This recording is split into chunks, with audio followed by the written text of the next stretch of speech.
Hello and welcome everyone. मेरा नाम है अंकित मिश्रा और आप यहाँ पर देख रहे हैं बहुत ही इम्पोर्टेंट क्वेश्चंस जो हैं जो रिलेटेड हैं आपके अजरसन और रीजन से। दोस्तों आज हम बात करने वाले हैं, जैसा कि मैं आपको बता दूं कि हमारी जो सीरीज़ है जो क्वेश्चंस को सॉल्व कराने के लिए बोर्ड एग्जामिनेशंस के बच्चों को कुछ एमसीक्यूज़ और साथ में अजरसन रीजन जैसे क्वेश्चंस को प्रैक्टिस कराने की जो सीरीज़ है वो चल चुकी है। तो आप भी अगर अपनी प्रिपरेशन एग्ज़ाम की करना चाहते हैं तो ज़रूर आइए और अपने एग्ज़ाम की प्रिपरेशन जो है वो कहीं ना कहीं कर लीजिए, ताकि आपका भी कहीं ना कहीं फ़ायदा हो जाए एग्ज़ामिनेशन को लेकर के। क्योंकि ये जो चैप्टर में जो डिफरेंट चैप्टर से मैं हर दिन एक नया चैप्टर को ले रहा हूँ सीरीज़ वाइज, बिल्कुल जैसे आज चैप्टर 4 है तो कल चैप्टर 5 होगा। रात के 8 बजे मैं एक लिंक प्रोवाइड कराता हूँ बच्चों को और उसके दूसरे दिन सुबह जो है वो आपको तकरीबन 9 बजे के आसपास में 8-9 बजे के आसपास में उससे रिलेटेड उस आंसर से रिलेटेड वीडियो मिल जाता है कि अगर आप जो है कोई भी क्वेश्चंस को आप गलत कर बैठे हैं या कंफ्यूज हैं तो उसकी कंप्लीट सॉल्यूशन जो है वो आपको वहाँ पे जो है वो देखने को मिल जाती है। ठीक है, तो यहाँ पे जो हम लोग लेकर के आए हैं सामने आज आपके लिए, यहाँ पे कुछ जैसा कि मैं आपको बता दूँ अजरसन रीजन में बड़ी हेलो एंड वेलकम एवरीवन। मेरा नाम है अंकित मिश्रा। जैसा कि आप सभी को पता होगा कि वेदांत बायोलॉजी जो है वो एक सीरीज़ लेकर के चल रहा है इस समय। बच्चों को जो है गूगल फॉर्म के ज़रिए कुछ क्वेश्चंस भेजे जाते हैं हर दिन रात 8 बजे और वहाँ पे बच्चों को ये बोर्ड एग्जामिनेशंस के प्रिपरेशंस के लिए वहाँ पे क्वेश्चंस दिए जाते हैं और उन क्वेश्चंस को बच्चे सॉल्व करते हैं, रिस्पॉन्सेस भेजते हैं और फिर उन रिस्पॉन्सेस को जो है एग्जामिन करने के बाद उसका सही जवाब विथ एक्सप्लेनेशन अगले दिन सुबह जो है वो बच्चों को प्रोवाइड करा दिया जाता है। तो अगर आप भी चाहते हैं कि आप भी अपने एग्ज़ाम की प्रिपरेशन करें, अपने आप को जांचें परखें, तो नीट के बच्चे और 12th के बच्चे दोनों जो है इस सीरीज के साथ में जुड़ सकते हैं। चैनल को सब्सक्राइब कर लीजिए ताकि आपको नोटिफिकेशंस वगैरह मिलती रहें कि कब कौन से इवेंट्स वगैरह होने वाले हैं। ठीक है, तो यहाँ पे जैसा कि सबसे पहले मैं बता दूँ अजरसन रीजन 4 से 5 क्वेश्चंस बोर्ड एग्जामिनेशन में ज़्यादा भी हो सकते हैं, लेकिन हाँ 4 से 5 क्वेश्चन आपको ज़रूर मिलेंगे। यहाँ पे जो 4 से 5 क्वेश्चन है अजरसन रीजन में, तो बहुत दफ़े बच्चे बड़ा कंफ्यूज होते हैं अजरसन रीजन में, क्योंकि काफ़ी बच्चे पहली बार बोर्ड एग्जामिनेशन दे रहे हैं तो काफ़ी प्रैक्टिस वैसे कराया जाता है स्कूल में, लेकिन कन्फ्यूज़न फिर भी बनी रहती है हमेशा। देखिए कुछ कन्फ्यूज़न नहीं है अजरसन रीजन में, जो इंस्ट्रक्शंस हैं डायरेक्शंस हैं उन्हें पढ़ना ज़रूरी होता है। बच्चे वही चीज़ नहीं पढ़ते हैं जो उनके लिए बड़ी दिक्कत कर जाती है, क्योंकि कई दफ़े इन इंस्ट्रक्शंस में स्टेटमेंट को चेंज कर देता है। ध्यान रखिएगा, कभी कभी इस जो डी मैंने माना है इसको ये सी रख देता है, सॉरी डी रख देता है, उसके बाद एक अनदर ऑप्शन दे देता है ई वाला, तो इसको वो ई में डाल देगा, उसके ऊपर वाले को डी में कर देगा। जैसे देखिए यहाँ पे क्या स्टेटमेंट है, if both assertion and reason are false, तो वो क्या कर देगा पता है, if assertion is wrong but reason is true. ठीक है, डी में ये भी कर सकता है और इसको उठा करके ई में डाल देगा। तो इसीलिए इंस्ट्रक्शंस को जरूर पढ़िएगा। ठीक है, अब देखिए जैसे कि आप इंस्ट्रक्शंस को मैं थोड़ा सा समझा दे रहा हूँ। यहाँ पे देखिए आप ए और बी इंस्ट्रक्शन में एक चीज़ कॉमन है कि दोनों में असर्शन और रीजन दोनों चीज़ें क्या होंगी, ट्रू होंगी। लेकिन दोनों में डिफरेंस कैसे आएगा, आप स्टेटमेंट को अच्छी तरह पढ़ेंगे, अजरसन के स्टेटमेंट को भी और रीजन के स्टेटमेंट को भी। अगर रीजन जो है अजरसन्स को एक्सप्लेनेशन दे रहा है तो इसका मतलब ये है कि मेरे भाई ये स्टेटमेंट ये वाला सही होगा। जैसे एग्जाम्पल के तौर पे मेरा पेट दर्द हो रहा है, ठीक है, क्योंकि कल मैंने रात को जहरीला खाना खा लिया। तो अब ये कहीं ना कहीं ये रीज़न जो है वो अजरसन्स को एक्सप्लेन कर रहा है, मेरा पेट दर्द कर रहा है, मेरा सर भी दर्द कर रहा है। तो ये जो है दोनों चीज़ें ऑप्शन सही तो हो सकता है, लेकिन यहाँ पे रीज़न जो है वो अजरसन्स को कहीं से भी एक्सप्लेन नहीं कर रहा है। तो इसका मतलब ये है कि ये जो स्टेटमेंट है वो बी वाला हो जाएगा। ठीक है, तो ये बात आप ध्यान में रखेंगे। अगर रीज़न अजरसन्स को एक्सप्लेन कर रहा है, दोनों का कुछ मेल मिलाप है, तो आप बी को सिलेक्ट कर सकते हो। ठीक है, और ए को सिलेक्ट करेंगे, अगर नहीं मिल रहा है तो आप बी को। सी स्टेटमेंट में मैंने जो माना हुआ है अपने क्वेश्चंस के लिए, इफ अजरसन ट्रू है और रीजन फॉल्स है तो आप सी को सिलेक्ट करेंगे। डी आप तब सिलेक्ट करेंगे जब आपका जो अजरसन है वो राइट होगा और सही, जो अजरसन और रीजन है वो दोनों क्या होगा, गलत होगा। ये केवल मैंने कहा है कि ये केवल मेरे क्वेश्चंस के लिए है, दूसरे किसी के क्वेश्चन में स्टेटमेंट चेंज भी हो सकता है। तो क्वेश्चन नंबर पहला है जो मैंने गूगल फॉर्म में आपको दिया हुआ था, क्वेश्चंस आपसे पूछा हुआ था, उसमें था a person should be considered reproductively healthy, उस पर्सन को हम रिप्रोडक्टिवली हेल्दी मानते हैं if they have healthy reproductive organ, उसके रिप्रोडक्टिव ऑर्गन्स हेल्दी हों लेकिन वो मेंटली इमोशनली इनबैलेंस्ड हो। तो मेरे हिसाब से स्टेटमेंट बिल्कुल गलत है। कभी भी कोई पर्सन तब तक हेल्दी नहीं माना जाता है जब तक कि वो मेंटली, सोशली और रिप्रोडक्टिवली बेटर ना हो। तो इसलिए ये स्टेटमेंट बिल्कुल फॉल्स है। नंबर दूसरी चीज आप यहाँ पे चेक करेंगे, दूसरा स्टेटमेंट है this statement about reproductive health was given by WHO। बिल्कुल फॉल्स है, क्योंकि राइट वो है जो मैंने बताया कि तीनों चीज़ें अच्छी होनी ज़रूरी हैं किसी भी हेल्दी पर्सन के लिए।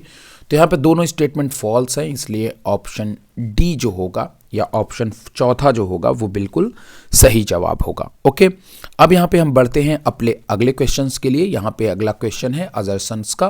पहला स्टेटमेंट है अजर्सन का, family planning is an action plan to attain reproductive health among people. मतलब जो फैमिली प्लानिंग होती है वो एक एक्शन प्लान है अटेन रिप्रोडक्टिव हेल्थ, क्या बोलते हैं, रिप्रोडक्टिव हेल्थ एमंग पीपल। तो ये स्टेटमेंट बिल्कुल सही है। Family planning is an action plan, ये बिल्कुल जाहिर तौर पे एक एक्शन प्लान है और कहीं ना कहीं ये आपके रिप्रोडक्टिव हेल्थ के लिए भी ज़रूरी होती है, और कहीं ना कहीं रिप्रोडक्टिव हेल्थ अच्छी होगी तो फैमिली प्लानिंग भी ठीक होती है। रीज़न कहता है improved programme covering reproduction related areas were propagated by RCH to create awareness among people। तो यहाँ पे जो दोनों स्टेटमेंट है वो बिल्कुल सही है। यहाँ पे जो बोल रहे हैं कि भाई जो हमारे तमाम तरह के इम्प्रूवमेंट प्रोग्राम हैं रिप्रोडक्शन एरिया से रिलेटेड, वो कहीं ना कहीं पीपल के अंदर अवेयरनेस को फैला रहे हैं। अब जैसे इम्प्रूव्ड प्रोग्राम कवरिंग रिप्रोडक्शन कहने का मतलब ये है कि जैसे एजुकेशन देना, एड्स दिखाना, पॉपुलेशन को कंट्रोल करना, एड्स जैसी बीमारियों के बारे में लोगों को बताना, तो कहीं ना कहीं ये अवेयरनेस तो बढ़ा रहे हैं इस एरिया के अंदर जो हम लोग आज इम्प्रूव प्रोग्राम कर रहे हैं ना। तो लेकिन यहाँ पे हम देख रहे हैं कि फैमिली प्लानिंग का और इस स्टेटमेंट का कोई लेना देना नहीं है, क्योंकि ये एक अलग स्टेटमेंट है। सही ये भी है, लेकिन स्टेटमेंट जो है कहीं से भी अजर्सन्स को जो है वो एक्सप्लेन नहीं कर रहा है, इसलिए यहाँ पे ऑप्शन बी होगा। तो इस केस में क्वेश्चंस को बहुत अच्छे से आपको स्टेटमेंट पढ़ना पड़ेगा, और ये वही बच्चा कर सकता है जो किताबों को बार बार रीड करता हो, पढ़ता हो, ठीक है, जिसके कॉन्सेप्ट बहुत क्लियर हो। इसीलिए अजर्सन रीजन की इंपॉर्टेंस बढ़ जाती है। अगला क्वेश्चन आपसे कहता है, क्वेश्चन नंबर तीसरा क्वेश्चन है आपका, क्या कहता है, reproductive and child health care programme is for reproduction related area. Statement बिल्कुल जो है वो सही है। Reproductive and child health care programme is for reproduction related area के अंदर आते हैं। चाइल्ड हेल्थ केयर हो गया, जो इन्फेंट वगैरह होते हैं, रिप्रोडक्शंस, ये सब आपके रिप्रोडक्शन से रिलेटेड एरिया में आते हैं। इट डील्स विथ क्रिएटिंग, कहते हैं reproduction and child health care deals with creating awareness among various reproduction related area. तो यहाँ पे जो चीज़ बोला हुआ है, it deals with creating awareness among various reproduction related aspect, मतलब वेरियस रिप्रोडक्शन रिलेटेड जो एस्पेक्ट है। जी हाँ, एक चीज़ और मैं आपको बता दूँ, एक क्लू आपको मैं बताता हूँ। देखिए, आपको मैं कितना ज़बरदस्त क्लू बताऊंगा जो अजर्सन रीजन को हमेशा आप जो है ध्यान में रख के कर सकते हैं। देखिए, जब कहीं पे इट डील्स आ जाए या इट वर्ड आ जाए, मतलब ये है कि ये रीजन कोशिश कर रहा है अजर्सन्स को एक्सप्लेन करने की। इस स्टेटमेंट को अगर आप केयरफुली पढ़ें और इट लगा है और आपको ये लाइन सही लग रही है, ध्यान सुनिएगा, अगर यहाँ पे इट लगा है और ये लाइन आपको सही लग रही है तो ये डेफिनेटली ऑप्शन ए ही होगा, क्योंकि ये चीज़ इट डील्स, मतलब कि ये इस बात को बता रहा है, मतलब ये सारी चीज़ें जो है रिप्रोडक्टिव एंड हेल्थ केयर जो है अवेयरनेस, क्रिएटिंग अवेयरनेस, ये लोगों में अवेयरनेस को बढ़ाता है रिप्रोडक्टिव रिलेटेड एस्पेक्ट को लेकर, रिप्रोडक्शन एस्पेक्ट लेकर के। तो मेरे कहने का मतलब, जब यहाँ पे इट लगा हो और आपको लगता हो कि स्टेटमेंट बिल्कुल सही है, तो इस कंडीशन में आपका ऑप्शन ए जो होगा वो बिल्कुल सही होगा। बट यहाँ पे अगर आप बोलोगे कि सर RCH, तो ये होता है reproduction and child health. RCH का मतलब होता है reproduction and child health care, या फिर चाइल्ड हेल्थ, इसी को हम लोग RCH जो है वो कहते हैं। तो मेरे कहने का मतलब वही है कि जो हमारे RCH प्रोग्राम होता है वो होता है रिप्रोडक्शन से रिलेटेड एरिया में होता है, और ये बिल्कुल डेफिनेटली ये रिप्रोडक्शंस के एस्पेक्ट में ही होता है। चाइल्ड अवेयरनेस को बढ़ाता है, तो ये बात क्रिएटिंग अवेयरनेस को बढ़ाता है, बिल्कुल सही बात है। तो ऑप्शन ए जो होगा वो बिल्कुल सही होगा, ठीक है। ज़्यादा टाइम ले लिया, जल्दी चलते हैं।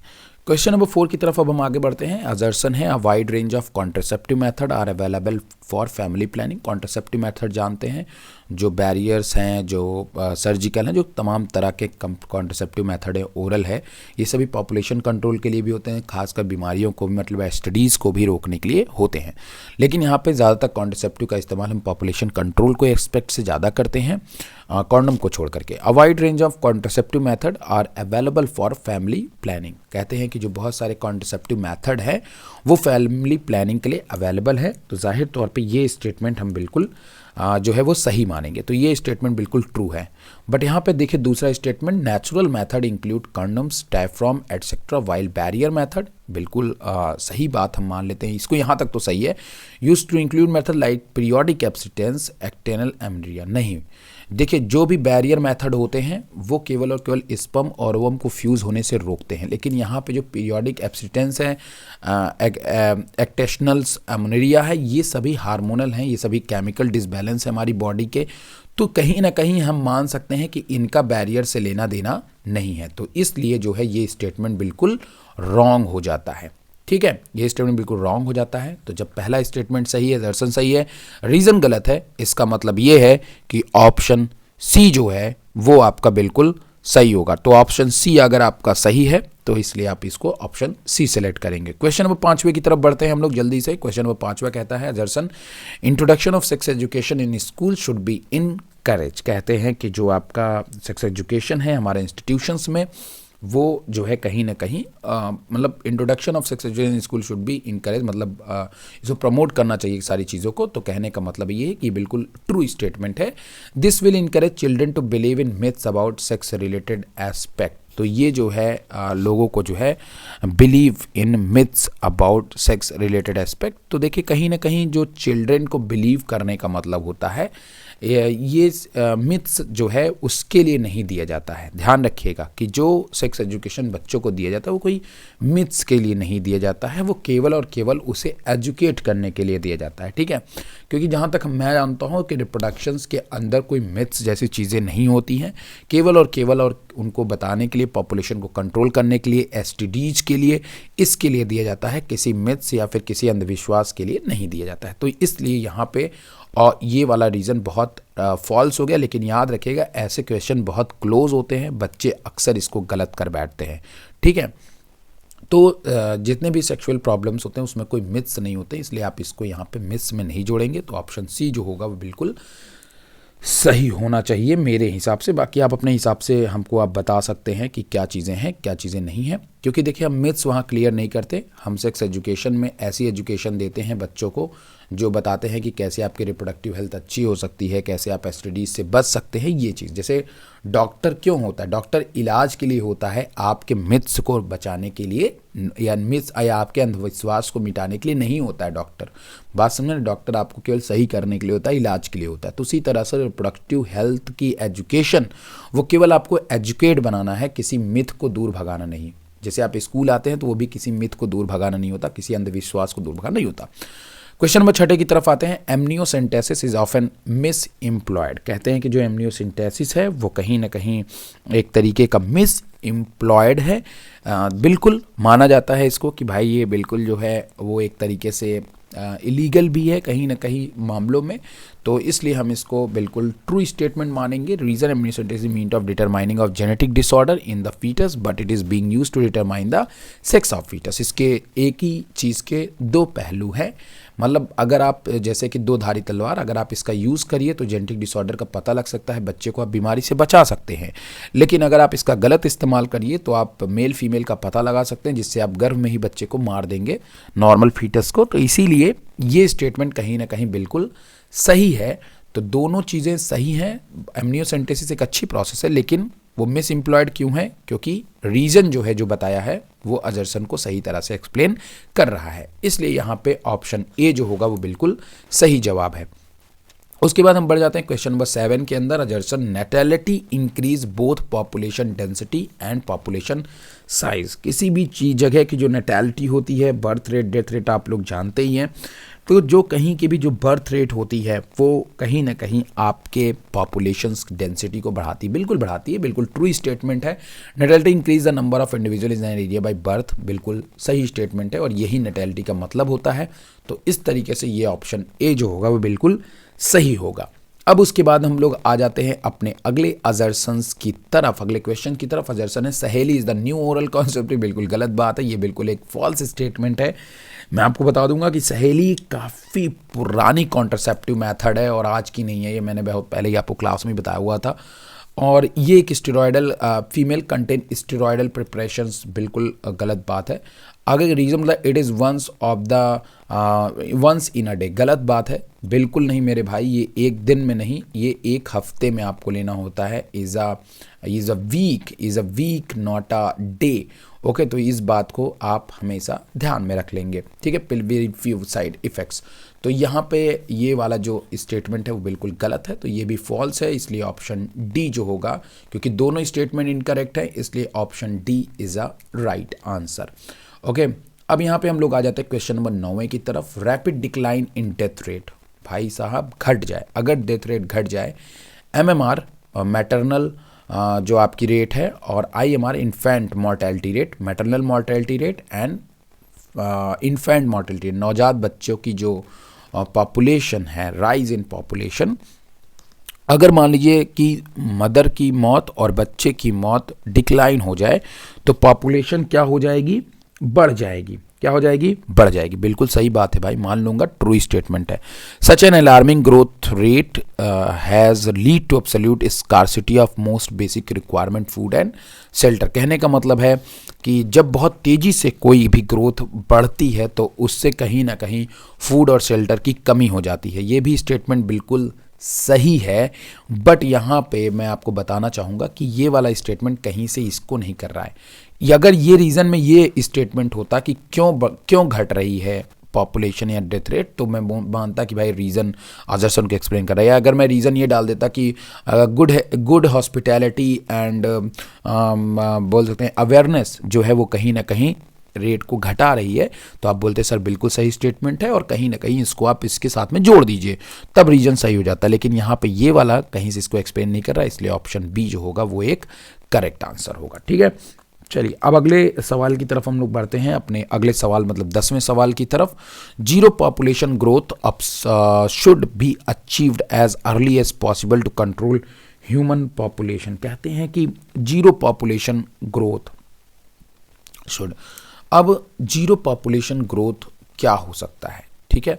Zero population growth should be achieved as early possible to control human populations. आगे रीजन लिखा है this is required not 2 children per couple but a little more, ठीक है। तो यहाँ पे यही चीज बोले हैं कि this is required not 2 children per couple but a little more. कहने का मतलब ये है कि यहाँ पे zero population growth size should be achieved as early as possible to control human population. अगर आपको आगे जा करके ह्यूमन पॉपुलेशंस को कंट्रोल करना है तो 2 बच्चों से भी कम बच्चे आपको जो है वो पैदा करने पड़ेंगे। बात समझ में आया कि नहीं आया? तो ये स्टेटमेंट बिल्कुल ट्रू है कहीं ना कहीं, और साथ में अगर हमें ऐसा करना है, जीरो पॉपुलेशंस का मतलब यहाँ पे एक्सप्लेन किया हुआ है, तो इसका मतलब ये है कि reason explain assertion, so the option A is a right answer. Okay, तो इसको ध्यान में रखिएगा। 2 children per couple hood good for zero population growth, बिल्कुल सही स्टेटमेंट, दोनों जो है वो सही है, ठीक है। यहाँ पे आपके सामने अगला स्टेटमेंट लिखा हुआ है। नेक्स्ट क्वेश्चन की तरफ मैं आता हूँ, अजर्सन की तरफ। Periodic abstinence is method to which couple avoid from coitus from 70 to 27 of menstrual cycle. तो ये जो है कहीं ना कहीं चीज़ बिल्कुल गलत है। Periodic abstinence is a method in which couple avoid from coitus from date to 17 to 27 of menstrual cycle, ठीक है। तो यहाँ पे बताया गया 17 से 27 डे का जो मेंस्ट्रुअल साइकिल हमारा होता है वो आप रोक दीजिए। तो कपल जो है भाई साहब, ये तो मेरे कहने का मतलब है कि 10 to 17 होना चाहिए, 17 to 27 नहीं होना चाहिए। इसको कितना होना चाहिए? 10 to 17 होना चाहिए, क्योंकि जैसा कि मैंने आपको बताया था कि 10 to 17 जो होता है 10 से 17 दिन के भीतर जो है वो फीमेल ओवम रिलीज करती है। अगर उस दरमियान अगर आप उसके साथ सेक्सुअल इंटरकोर्स करते हो तो फिर डेफिनेटली बच्चे होने के चांसेस बढ़ जाएंगे। तो पीरियोडिक एब्स्टिनेंस का मतलब होता है कि आप जो है कॉपुलेशन ना करिए उस टाइम पे जिस समय मेंस्ट्रुअल साइकिल को 10 से तकरीबन 14 दिन के भीतर वाले टाइम पे, मतलब 10 से 14-17 दिन के भीतर आप ना करिए, तो आप जो है वो प्रेगनेंसी को रोक सकते हैं। ठीक है, रीज़न कहता है ये गलत है, तो ये बिल्कुल फॉल्स है, क्योंकि यहाँ पे 17 से 27 है, बिल्कुल गलत है। रीज़न की बात करता है क्योंकि it is very effective method and 100% sure of birth control. ये भी बात बिल्कुल गलत है, क्योंकि कभी कभी एक बाद में हो सकता है, पहले हो सकता है, तो उसमें बहुत ज़्यादा इफेक्टिव नहीं होता। हाँ, बट ये है कि आपका ये मेथड इफेक्टिव हो सकता है, बट 100% श्योरिटी नहीं होती है। तो चूंकि दोनों आपके ये फॉल्स हैं, इसलिए हम इसमें ऑप्शन 4 को जो है वे बिल्कुल करेक्ट मानेंगे। ठीक है, तो अब हम चलते हैं अपने अगले सवाल की तरफ। यहाँ पे अगला सवाल है आपका, there is a chance of fertilisation during 10 to 17 days of menstrual cycle, that is statement is right. जैसा कि मैंने कहा कि ये स्टेटमेंट बिल्कुल सही है, नीचे ही उसका जवाब आपको मिल गया। अगर आप जल्दबाजी करेंगे तो गलत कर बैठेंगे। तो यहाँ पे 10 to 17 डेज जो होता है, अगर उस दरमियान फर्टिलाइजेशन करते हैं तो वहाँ पे चांसेस ज़्यादा होती हैं। तो यहाँ पे आप इसका आंसर जो लगाएंगे वो लगाएंगे कि भाई ये वाला स्टेटमेंट बिल्कुल ट्रू है। क्या है? ट्रू है। तो ओके, ओव्यूलेशन अगर ड्यूरिंग दीज डेज, यस बिल्कुल सही बात है, तो ये भी ट्रू है और दोनों एक दूसरे को फॉलो भी कर रहे हैं। तो option A is a right answer. Very simple question है। ओके, तो 13वां क्वेश्चन देखते हैं, 13 नंबर का question. Contraceptive are method to prevent unwanted pregnancies, बिल्कुल सही जवाब है। 13 वाला स्टेटमेंट जो है वो बिल्कुल पहला वाला स्टेटमेंट सही है।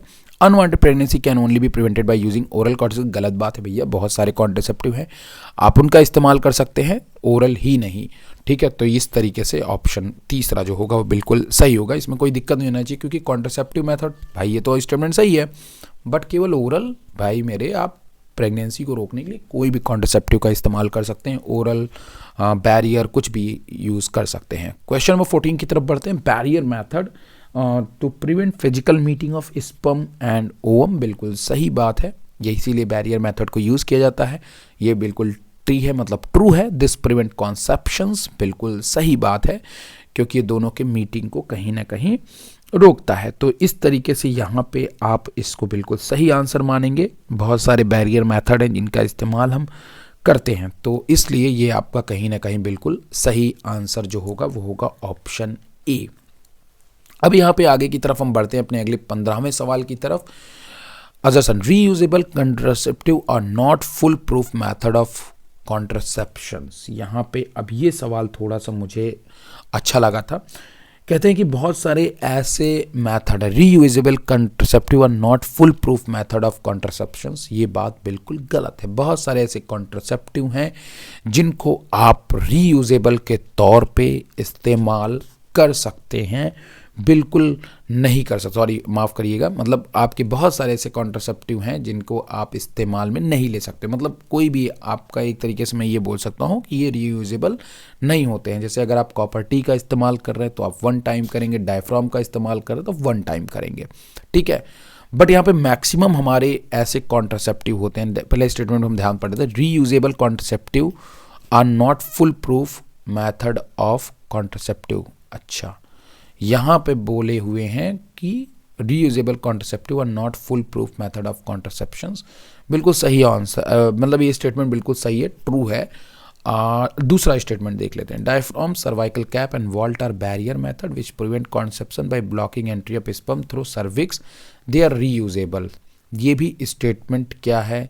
सही है, लेकिन मैंने आपको क्या बताया, आर नॉट फुल प्रूफ। ये फुल प्रूफ नहीं होता है, चाहे आप कोई भी चीज़ यूज़ करेंगे, चाहे डायफ्राम यूज़ करेंगे, सर्वाइकल कैप यूज़ करेंगे, कुछ भी यूज़ करेंगे, जो यहाँ पे ना नॉट फुल प्रूफ लिखा है, यही इस स्टेटमेंट को जो है वो क्या बना देता है, वो इस स्टेटमेंट को कहीं ना कहीं सही बना देता है। अगर यहाँ पे नॉट फुल प्रूफ ना होता, केवल ये होता है रीयूजेबल कॉन्ट्रसेप्टिव और मेथड ऑफ कॉन्ट्रसेप्शंस, या फुल प्रूफ की जगह पे लेस होता है, कुछ और होता, मतलब फुल प्रूफ होता, क्या होता फुल प्रूफ, तो ये स्टेटमेंट गलत हो जाता है। लेकिन नॉट फुल प्रूफ है, इसका मतलब ये स्टेटमेंट बिल्कुल सही है। ठीक है, गारंटी नहीं होती है, कोई गारंटी नहीं होती, अगर आप रीयूज़ करेंगे तो उसकी कोई गारंटी नहीं होती है। तो इसलिए दोनों स्टेटमेंट बिल्कुल सही हैं, लेकिन कहीं से भी अगर मैं आपको बताऊं तो ये जो दोनों चीज़ें हैं वो कहीं से भी फुल प्रूफ वाली बात को ये क्लियर नहीं कर रहा है। रीयूजेबल तो है, दोनों सब लोग जानते हैं, तो इसमें ये बहुत अच्छे सावधानी से पढ़ना है। यहाँ पर लिखा हुआ है diaphragm, cervical cap and vault, ये एक्सप्लेन कर रहे हैं कि कौन से ऐसे कॉन्ट्रसेप्टिव हैं जो बैरियर मेथड तरह यूज़ में लिए जाते हैं। लेकिन यहाँ पे क्या बता रहा है, रीयूजेबल की बात कर रहा है, तो वो दूसरी चीज़ है और ये दूसरी चीज़ है, इसलिए ऑप्शन बी ही आप टिक करिएगा। ठीक है, चलिए अब अगले क्वेश्चन की तरफ आ जाते हैं। क्वेश्चन नंबर 16 की तरफ आ जाते हैं अजर्सन में। अब यहाँ से थोड़ा सा क्वेश्चन को आप देख लीजिएगा, बड़े अच्छे क्वेश्चन हैं ये वाले भी आपके। तो यहाँ पे अगला क्वेश्चन जो आपके लिए आ रहा है वो क्वेश्चन को थोड़ा सा ध्यान से आप देख लेंगे तो काफ़ी बढ़िया होगा। यहाँ पे लिखा हुआ है contraceptive are method to prevent unwanted pregnancies. Contraceptive method to prevent unwanted pregnancy, बिल्कुल ट्रू स्टेटमेंट है। Unwanted pregnancies can only be prevented by using oral contraceptive. ये क्वेश्चन रिवाइंड हो गया है, तो इसलिए आपको पता है कि ये ऑप्शन जो होगा वो ऑप्शन सी होना चाहिए। ठीक है, तो चलिए ये क्वेश्चन एक बार रिवाइज हो गया था। अगले क्वेश्चन की तरफ हम बढ़ते हैं। अ सेफ गार्ड अगेंस्ट, एक मिनट रुक जाइएगा, हाँ एक minute, okay. A safeguard against AIDS and sexual disease. A safeguard against and sexual disease, AIDS and sexual disease beside preventing pregnancies is use of condom। बिल्कुल सही चीज़ है, जैसा कि मैंने कहा कि ये दोनों तरह में काम आता है, बीमारी बचाने में भी, साथ में पॉपुलेशन कंट्रोल करने में भी। तो ये ट्रू स्टेटमेंट है बिल्कुल। Reason certain concept are planted under the skin of upper arm of prevention pregnancy. तो ये भी बिल्कुल सही बात है। लेकिन मैंने आपको बता दूं कि क्लास के अंदर आपको अभी तक मैंने इस लेक्चर को नहीं बताया, बट ये मुझे भी नई चीज़ पता चली तो मैं आपको बता देता हूं।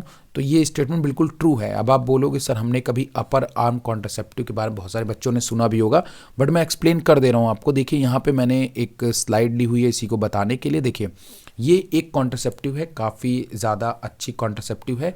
इसको हम लोग सबडर्मल इम्प्लांट कहते हैं, क्योंकि ये बिल्कुल आपके आर्म के अंदर स्किन पे जो है वो आपको लगा दी जाती है। अपर जो स्किन होती है उसके अंदर लगाई जाती है।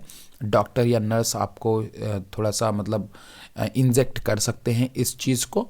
तो इसको यहाँ पे इंजेक्ट कर दिया जाता है, जो हार्मोनल डिसबैलेंस लाता है आपके बॉडी के अंदर, जिससे प्रेगनेंसी कॉज नहीं होती है। इसको जनरली हम लोग नेक्स प्लानॉन कहते हैं। ये प्लास्टिक रॉड को आपके अंदर इंजर्ट किया जाता है, फ्लेक्सिबल प्लास्टिक रॉड होती है, डॉक्टर या नर्स इंजर्ट करता है। ये कुछ ऐसे हार्मोन्स रिलीज करवाता है, प्रोजेस्टेरॉन को आपके ब्लड में रिलीज करता है, जिससे प्रेगनेंसी क्या होती है, प्रिवेंट होती है। तो इसका इस्तेमाल भी हम लोग एज अ कॉन्ट्रसेप्टिव करते हैं। देख लिया आप लोगों ने, अब आगे बढ़ते हैं हम लोग। ठीक है, तो यहाँ पे ये चीज़ आपको बता दिया मैंने आपको कि यहाँ पे ऐसे भी कॉन्ट्रसेप्टिव यूज़ में आते हैं अंडर स्किन। तो ये भी बिल्कुल ट्रू है, लेकिन चूंकि ये कहीं से भी इस स्टेटमेंट को फॉलो नहीं कर रहा है, इसलिए हम इसमें ऑप्शन जो है वो जो टिक मारेंगे वो मारेंगे ऑप्शन बी। ध्यान रहे ये आने की संभावना बोर्ड में कम है कि इस तरह के कॉन्ट्रसेप्टिव के बारे में पूछेगा, क्योंकि ये क्वेश्चंस आउटर के क्वेश्चंस थे जो मैंने ऐसे डाल दिए थे। ठीक है, अब आगे कहते हैं syphilis, chlamydia, genital herpes and trichomoniasis are STIs। बिल्कुल सही है, ये बिल्कुल एक तरह का ट्रू स्टेटमेंट है ये आपका। ठीक है, ये कहीं ना कहीं ट्रू स्टेटमेंट है। There incidence are reportedly high in people belonging to 15 to 24 year group, age group. ठीक है, इनका जो है वो कहीं ना कहीं मतलब कि 15 से 24 साल में होता है। तो ये भी स्टेटमेंट बिल्कुल सही है, लेकिन कहीं से भी ये चीज़ यहाँ पे इसको फॉलो नहीं कर रहा है, क्योंकि सिर्फ यहाँ पे ऊपर केवल ये बीमारी के बारे में बता रहा है, लेकिन दूसरी तरफ स्टेटमेंट बदल गया। रीज़न का जर्सन से कोई लेना देना नहीं है। ये 15 से 24 ग्रुप में बन रहा है, ये बता रहा है बीमारियों के नाम कि भैया ये सब STDs हैं, और दूसरे स्टेटमेंट बता रहा है कि इतने ग्रुप में फैलती हैं। तो इन दोनों का कोई रीज़न अजर्सन से लेना। हाँ, ये बताता कि syphilis, chlamydia, genital herpes, trichomoniasis STIs reason ये देता because they are spread through the reproductive organs and something other, तो फिर आप इसको मान लेते कि रीज़न कहीं ना कहीं असर्शन को एक्सप्लेन कर रहा है, ठीक है। तो इसलिए ऑप्शन बी जो होगा वो बिल्कुल सही जवाब होगा। अब उसके बाद हम लोग अपने नए सवाल की तरफ चलते हैं। 19वां सवाल बहुत बहुत जल्दी खत्म होने वाला है। असर्शन की तरफ चलता है। Infertility can occur in both mails and females. जो इनफर्टिलिटी होती है वो दोनों में देखने को मिलती है, मेल्स में भी और फीमेल्स में भी। बिल्कुल सही स्टेटमेंट हमें यहाँ पे देखने को मिल रहा है। तो ये ऑप्शन बिल्कुल सही है, ए वाला। बट सॉरी, ए बता रहा हूँ, मतलब असर्शन वाला ऑप्शन बिल्कुल सही है। रीजन की बात करते हैं। Infertile couple can have children with the help of ARTs. देखिए अब दोनों स्टेटमेंट बिल्कुल सही। आरटीज मतलब जो हम लोग असिस्टेड रिप्रोडक्टिव ट्रीटमेंट जो कराते हैं, मतलब जो ये वाला कराते हैं यार, क्या नाम है उसका, वो आर्टिफिशियल वाला, यही मेसा वसा, जिफ्ट मेसा वगैरह, आईवीएफ वगैरह, तो उसी को हम कहते हैं, ठीक है। तो ये बिल्कुल सही बात है कि हम इनफर्टाइल कपल के पास भी चिल्ड्रन हो सकते हैं, लेकिन कहीं से भी ये वाला जो है वो इसको एक्सप्लेन नहीं कर रहा है। Infertility can occur both mails and females, वो दूसरा रीज़न अगर मैं देता तो बात समझ में आती। बात समझे कि नहीं समझे, बट यहाँ पर रीज़न कहीं से इसको एक्सप्लेन नहीं कर रहा है, इसलिए ऑप्शन बी जो होगा वो बिल्कुल सही जवाब होगा, ठीक है। अब बढ़ते हैं हम लोग अपने 20वें सवाल की तरफ। असर्शन है a zygote intrafallopian transfer the zygote transfer of the fallopian tube of the female.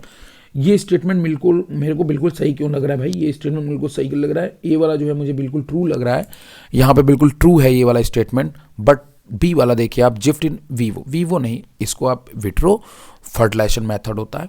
तो यहाँ पे कहीं ना कहीं जो जिफ्ट है वो कहीं ना कहीं स्टेटमेंट जो है वो रीज़न जो है वो इसका क्या हो जाएगा, फॉल्स हो जाएगा। तो इसलिए ऑप्शन सी जो होगा वो बिल्कुल सही होगा, ठीक है। ये सब छोटी छोटी गड़बड़ियां हैं जो आप केवल ना पढ़ने के कारण कर सकते हो, इसीलिए पढ़ना ज़रूरी है, ठीक है। यहाँ पे अगला है आर्टिफिशियल इंसेमिनेशंस, जो मैंने बताया वो भी असिस्टेड आर्ट्स का एक फॉर्म है। असिस्टेड रिप्रोडक्टिव वाला जो है artificial inseminations is a method is of introduction to semen inside the female.